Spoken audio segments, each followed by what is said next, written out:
Magandang gabi po sa ating lahat. Ang ating babasahin ngayon ay makikita sa Salmo, Kapitulo 2, versikulo 1 hanggang 4. Ito po ang nakasaad, ang haring hinirang ng Panginoon.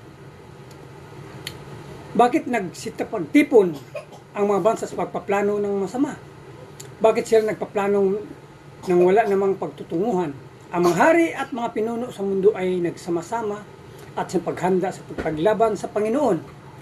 At sa hari ng kanyang hinirang, sinabi nila, huwag tayong pasakop o sumunod man sa kanilang pamamahala. Ngunit siyang nakaupo sa kanyang trono sa langit ay natawa lang at kumukot siya sa kanila. Ilan po, maraming salamat. Purihin ang Panginoon sa kanyang mga banal na salita. God bless. Isang mapagpalang gabi po sa ating lahat. Ngayong gabi po, ang aking babahagi ay mula sa Aklat ng mga Awit, 2 kabanata, talata 5 hanggang 6. Sa tindi ng kanyang galit, sila'y kanyang binalaan. Sa tindi ng puot, sila'y kanyang sinabihan.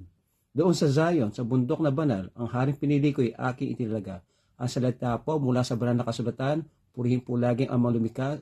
Amen. Isang mapagpalang gabi po sa ating lahat. Ang akin pong babasahin ngayon ay mula sa libro ng Salmo chapter 2 verses 7 and 8. Sinabi ng hari, sasabihin ko ang sinabi sa akin ng Panginoon. Ikaw ang aking anak at ngayon ako na ang iyong ama. Sa akin hilingin mo ang mga bansa sa buong mundo at ibibigay ko ito bilang mana mo. Amen. God bless po. Muli po, isang mapagpalang araw po muli sa ating lahat at purihin ang Panginoon sa pagpapatuloy na ibinibigay sa atin na tayo makapagpatuloy sa pagbabasa ng Biblia at the same time ay magkaroon tayo ng devotion sa bawat araw.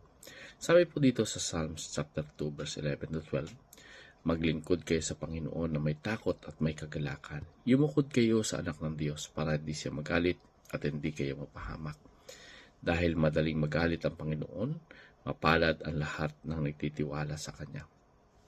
So dito makikita po natin na talagang napakahalaga dito yung sinasabi na maglingkod kayo sa Panginoon na may takot at may kagalakan. So dito yung tinutukoy po dito na matakot kayo sa Panginoon ay ito po ay yung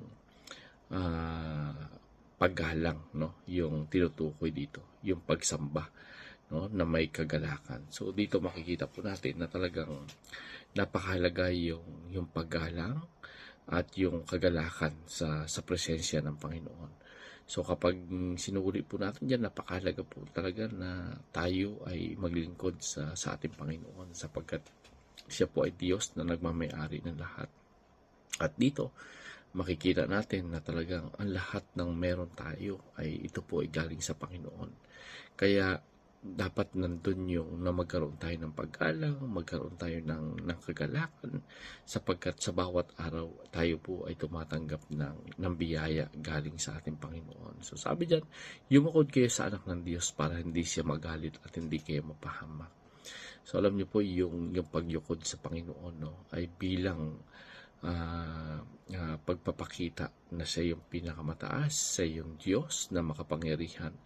Ito po ay hindi magdudulot sa ating buhay ng pagiging mababa, kundi ginagawa natin ito, yung pagyukod, yung paghalang, na tayo ay kumikilala sa Diyos na lumikha ng lahat ng bagay.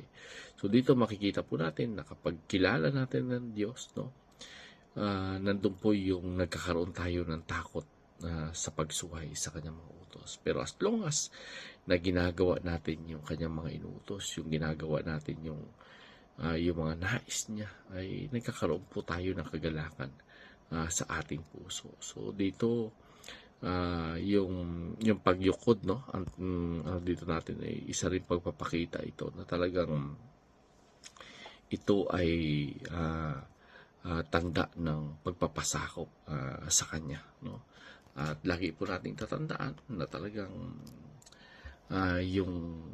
yung pagkakaroon ng takot sa Panginoon ay magdudulot po ito ng kaayusan sa ating buhay sapagkat sabi nga dito, mapalad ang lahat ng nagtitiwala sa Kanya. So yung salita pa lang na mapalad yung nagtitiwala sa Kanya, ito po isang garantisado, no? Na kapag nagtitiwala po talaga tayo sa Panginoon, hindi po tayo mapapahiya. Sapagkat yung Diyos na ating pinagkakatiwalaan, hindi po siya tulad ng tao na nagsisinungaling. Ang lahat ng kanyang sinasabi, ginagawa niya, at lahat ng kanyang pangako, tinutupad niya. Muli po, purihin ang Panginoon, and God bless everyone.